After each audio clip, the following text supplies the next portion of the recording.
अस्सलाम वालेकुम वरहमतुल्लाहि वबरकातुहू औज़ु बिल्लाहि मिनश शैतानिर रजीम बिस्मिल्लाहिर रहमानिर रहीम శాపగ్రస్తుడైన సైతాను బారి నుంచి సృష్టికర్త అయిన అల్లాహ్ యొక్క రక్షణని అల్లాహ్ యొక్క సహాయాన్ని రక్షణ వేడుకుంటూ ఉన్నాను ఆమీన్. అల్లాహ్ ప్రవక్త ముహమ్మద్ సల్లల్లాహు అలైహి వసల్లం గారి శాంతి సేవకులు కురిపించండి వల్ల ఆమీన్. ప్రళయ దినం రోజు, తీర్పు దినం లేదా జడ్జిమెంట్ డే రోజు భూమికి మాట్లాడే ఈ యొక్క ఎర్త్ భూమికి మాట్లాడే శక్తిని దేవుడు ఇస్తాడు అని, ఇటువంటి ఒక అద్భుతం జరుగుతుంది అని ప్రవక్త ముహమ్మద్ సల్లల్లాహు అలైహి వసల్లం గారు తెలియజేశారని హజరత్ అబూ హురైరా రదియల్లాహు గారు తెలియజేస్తూ ఉన్నారు. అంతేకాకుండా మనం ఇంతకుముందు హదీసుల్లో కూడా చూసాం. ఏమని? ఆ రోజు మన నోరు మూసివేయబడుతుంది లేదా నోటితోటి ఆ రోజు కొన్ని సమయాల్లో కొన్ని సందర్భాల్లో మనం నోటితోటి జవాబు చెప్పలేం. ఆ రోజు మన కళ్ళు, మన ముఖము, మన శరీరము, మన కాళ్ళు, మన చేతులు కూడా మాట్లాడుతాయి అని కొన్ని హదీసు గ్రంథాల్లో మరియు ఖురాన్ వాక్యంలో కూడా చెప్పడం జరిగింది. ఖురాన్లో కూడా ఈ యొక్క వాక్యం ఉంది మరియు హదీసుల్లో కూడా చెప్పడం జరిగింది. అందుకే మన తరపున మనమే మన అవయవాలు సాక్ష్యం ఇస్తాయి దేవుడి వద్ద.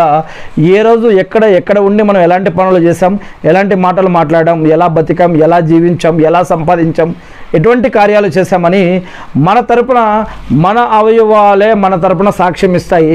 వాటికి మాట్లాడే శక్తిని దేవుడు ఇవ్వడం జరుగుతుంది. అదేవిధంగా మనం ఎక్కడ నమాజు చదివాం, ఎక్కడ జీవించాం, ఎక్కడ భూమి మీద ఉన్నాం, ఆ భూమి మీద ఉన్నటువంటి ఆ యొక్క భూమి మన యొక్క ప్రదేశం కూడా మన ఈ యొక్క భూమికి కూడా మాట్లాడే శక్తిని ఇస్తాడు దేవుడు. ఏ రోజు ఎక్కడ ఏమేం చేశామనేది ఈ యొక్క భూమి కూడా మాట్లాడుతుంది, మన తరపున సాక్ష్యం ఇస్తుంది అని అల్లాహ్ సుబ్హానహు వ తఆలా ఇక్కడ తెలియజేస్తూ ఉన్నారు.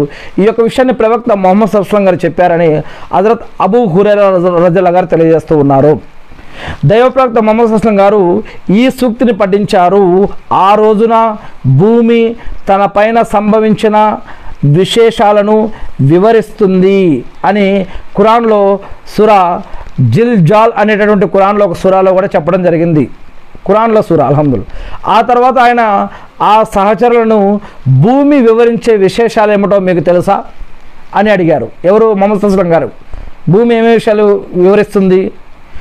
దేవుడు దైవ ప్రవక్తకే బాగా తెలుసు, అంటే అల్లా మరియు ఆయన యొక్క ప్రవక్త అయినటువంటి మీకే బాగా తెలుసు అని ఈ యొక్క సహాబాలు అనుచరులు లేదా ముహమ్మద్ సల్లల్లాహు అలైహి వసల్లం యొక్క సహాబాలు ఆయన అంతా అన్నారు. మీకే తెలుసు, అల్లాకే తెలుసు, మరి ఆయన ప్రవక్త అయినా మీకు తెలుసు అని చెప్పారు. అప్పుడు ముహమ్మద్ సల్లల్లాహు అలైహి వసల్లం గారు ఏమన్నారంటే, దేవుని దాసదాసీలు అంటే మానవులు తన వీపుపై చేసిన పనుల గురించి, భూమి అంటే భూమి యొక్క వీపు పైన చేసిన పనుల గురించి, భూమి ఆ రోజు పలానా పని చేసావు కదా, నీవు పలానా పని చేసావు కదా అని అంటుంది. భూమి విశేషాలను వివరించడం అంటే ఇదే. తిరిమిజి దీన్ని ఉల్లేఖించి అసన్గా కూడా చెప్పారు. అంటే దేవుడు ప్రళయ దినాన భూమికి కూడా మాట్లాడే శక్తిని ప్రసాదిస్తాడు. అప్పుడు అది మానవులు చేసిన పనుల్ని పోసగుచ్చినట్లుగా వివరిస్తుంది. ప్రతి మనిషికి తాను చేసిన పనుల్ని సమయం, స్థలంతో సహా గుర్తు చేస్తుంది. తను చేసిన మంచి పనులకు లేదా చెడు పనులకు ఆ స్థలమే సాక్షిగా నిలబడుతుంది. కనుక మానవుడికి దాన్ని తిరస్కరించే అవకాశమే లేకుండా పోతుంది. మనిషి ఎంత రహస్యంగా పాపం చేసి ఉన్నా కూడా సరే అతను దేవుని లెక్క నుండి మాత్రం తప్పించుకోలేడు అని ఈ యొక్క హదీస్లో మరియు ఖురాన్లో కూడా తెలియజేయడం జరుగుతూ ఉంది. అల్లాహు అక్బర్. ఎక్కడ ఉండి చేసినా, 4 గోడల మధ్యలో ఉండి చేసినా, సముద్రం మధ్యలో ఉండి చేసినా, అడవి మధ్యలో ఉండి చేసినా, లేదా ఒక బిల్డింగ్లో ఒక్కడే ఉండి చేసినా, లేదా ఒక రాత్రిపూట ఒక రహస్యంగా సమావేశం పెట్టుకొని చేసినా, లేదా ఎక్కడన్నా ఒక్కడు ఫోన్లోనో, టీవీలోనో, మొబైల్లోనో, ల్యాప్టాప్లోనో రహస్యంగా ఏమన్నా చేస్తూ ఉన్నా, మనం ఎక్కడైతే ఉన్నామో ప్రతి దానికి దేవుడి యొక్క లెక్క ఖచ్చితంగా ఉంటుంది అని ఇక్కడ చెప్పడం జరుగుతుంది. ఖురాన్లో మరియు హదీసుల్లో కూడా మనం చూసినట్లయితే మనతోటి 2 దైవదూతలు ఉంటారు. ఈ రైట్ సైడ్ ఉన్న కుడి చేతి వైపు ఉన్న దైవదూత మంచి గురించి రాయటం, ఎడం చేతి వైపు ఉన్నటువంటి దైవదూత చెడు విషయాలు, పాపాల గురించి రాయటం అనేది నమోదు చేయడం జరుగుతుంది. మరియు మన యొక్క మెడల్లో వాటి యొక్క పట్టాలు కూడా మన యొక్క పుణ్యాలు, పాపాల యొక్క చిట్ట మన మెడల్లో వేయటం జరుగుతుంది ప్రళయ దినం రోజు అని. మరియు ఆ రోజు మన యొక్క శరీర అవయవాలే మన తరపున సాక్ష్యం ఇస్తాయి అని ఈ యొక్క మన దైవదూతలు రాసిన ఈ యొక్క విషయాలు సాక్ష్యం ఇస్తాయి.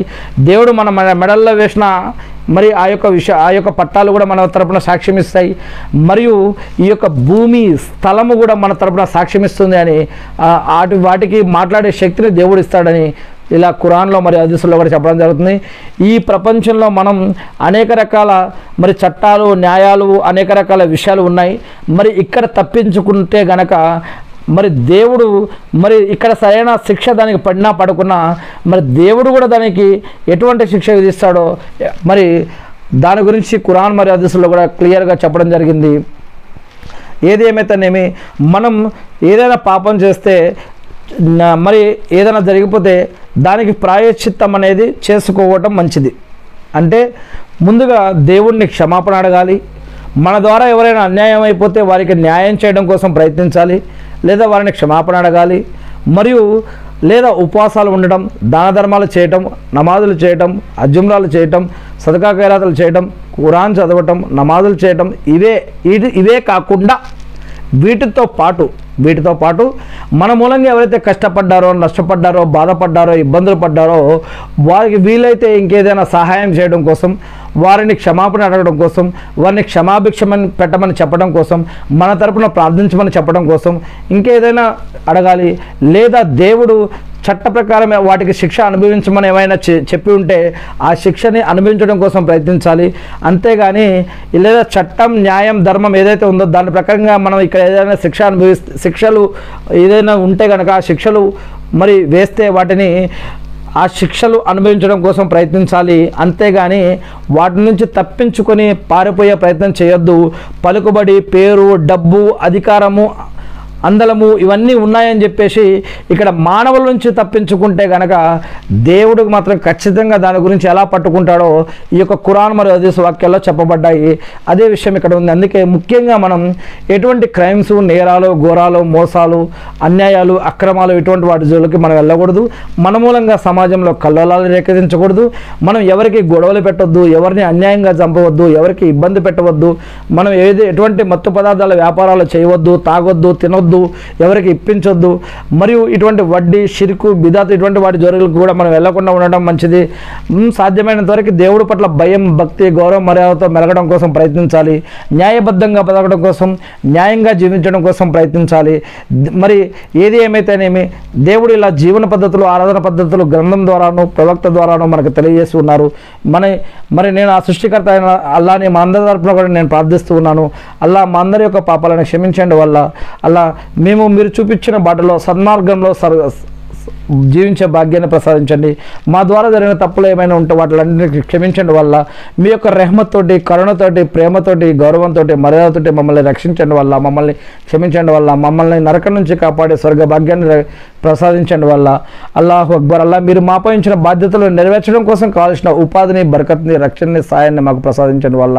అల్లా ప్రవక్త మొహమ్మద్ సల్లాల్లాహు గారి పైన శాంతి సేవకులు కురిపించండి వల్ల, మీ ప్రవక్తలందరిపైన, మీ ప్రవక్తల యొక్క సహాబాలందరిపైన కూడా శాంతి సేవకులు కురిపించండి వల్ల, మీ యొక్క సజ్జనులు, దాసులు ఎవరైతే ఉన్నారో వారందరిపైన కూడా శాంతి సేవకులు కురిపించండి వల్ల. ఆమీన్.